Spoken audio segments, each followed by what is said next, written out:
সময় তাদের কন্ট্রিবিউশনে কিন্তু সবচেয়ে বেশি। আপনারা জানেন এই বাহিনীতে টোটাল 13 জন সদস্য এবার নিয়োজিত থাকবে। এই 13 জনের ভিতরে 3 জনের কাছে থাকবে হাতিয়ার, আর 10 জন থাকবে যারা আনাম। এর ভিতরে 6 জন থাকবে পুরুষ, 4 জন থাকবে মহিলা। এবারে আমরা প্রথমবারের মতো প্রিজাইডিং অফিসারের সিকিউরিটির জন্য একজন আনসার সদস্য থাকবে হাতিয়ার সহ। আর এই বাহিনী কিন্তু আমরা 9 দিনের জন্য এই ইলেকশনের সময় নিয়োজিত থাকবে। এদের রোলই কিন্তু ইলেকশনের সময় সবচেয়ে ভাইটাল রোল প্লে করবে এরাই। তা আপনারা দোয়া করবেন এরা যেন তাদের দায়িত্ব সুষ্ঠুভাবে সম্পাদন করতে পারে এবং জাতিকে একটা উৎসবমুখর পরিবেশে এবং একটা ভালো নির্বাচন উপহার দিতে পারে। অস্ত্র সবসময় কিছু বাইরে থাকে এবং এই বাহিনীগুলি ডেইলি কিন্তু উদ্ধার করতেছে।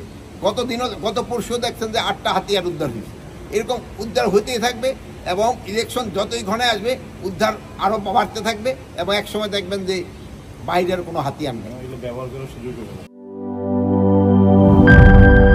বিজলি কেবলস যে কোনো স্থাপনার বৈদ্যুতিক সংযোগকে রাখে নিরাপদ, কারণ এর স্কিন কোটেড ইনসুলেশন সম্পূর্ণ ফায়ার রিটার্ডেন্ট আর সেলফ এক্সটিংগুইশিং। তাই বিজলি কেবলস নিজেই নিজেকে নেভায়।